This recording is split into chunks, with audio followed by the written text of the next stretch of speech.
Lyall, thanks again. In terms of your journey up until where you're now, making your debut at 17, what can you remember about that first opportunity? Do you want me to be into this? Okay.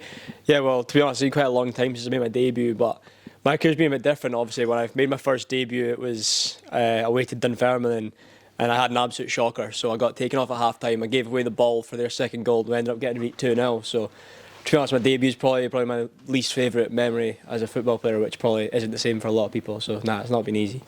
And you had a few loan spells following on from that. How important do you think that was for your development? And did you have to adapt your game a wee bit going to Montrose and Peterhead? Yeah, 100%. Like from playing youth football, like reserve games and that, to going to play men's football, it's crazy the difference. Like you realise, like actually what it means to win a game. And obviously I went to Peterhead, which is 2 hours up the road, and I was there for a season. I wasn't getting a game, so going up there every week to sit and watch people that I believed I was better than wasn't easy either. But it's all a learning curve, and I'm grateful that I experienced it all in the end, to be honest. Right. And last season you were nominated for a Young Player of the Year. The fact you received so many votes across the Scottish Premiership from your opponents, how did that feel? Yeah, it was good. Obviously, I was disappointed not to win it, but that's just the type of nature that I am. So no, obviously, I was really glad to be nominated with other good players. So no, I was just glad, and it's been a lot of hard work to get to that point. So I'm grateful for that. Brilliant. And focusing on this season, you've played a wee bit more of an advanced role at times this season, I think. You've chipped in with goals and assists. How do you think that's helped your development overall, and do you think that change in role sort of helped contribute to that? Yeah, definitely. I think in today's game, numbers is everything really. Like statistics and arriving in the box and scoring goals and stuff's a big thing. So thankfully I've been playing further forward, so it's been able to get me noticed a bit more and doing that kind of thing. And at the same time, you need to add elements to your game all the time to be able to improve as much as possible. So it's been good. And I believe you've done a bit of studying at Open University as well, so off the pitch, as we've talked today, is massively important.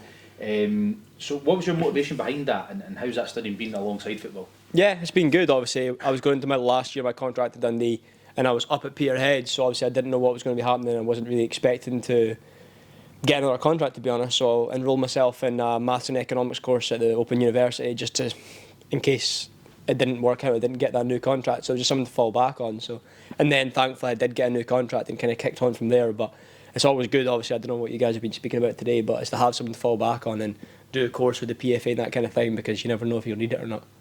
And obviously for some of the guys here, we have touched a little bit on further education. Some of the guys here will go on to play full-time players, some part-time.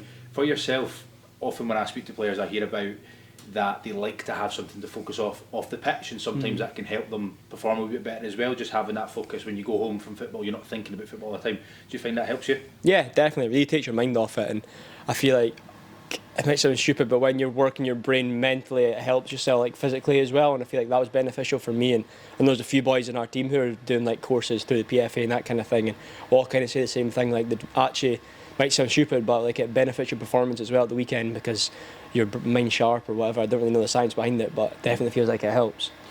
And just to round off, in terms of your journey, obviously you've got a big move coming this summer. It seems like you've worked really hard for that in terms of where you've been. How important is that for you to leave the club on a high? And days like Sunday obviously must be a good platform to kick on for the rest of the season. Yeah, obviously the last couple of months at Dundee have been horrible. I've been lucky enough that I managed to get my new contract sorted out before the couple of months, because it's just been terrible. But obviously a big result on Saturday, and it's just mental how quick the atmosphere in a football club can change. Like one result, and we believe we can go on to win a lot more games this season. So, but you just need to keep working hard, and hopefully your luck turns at some point.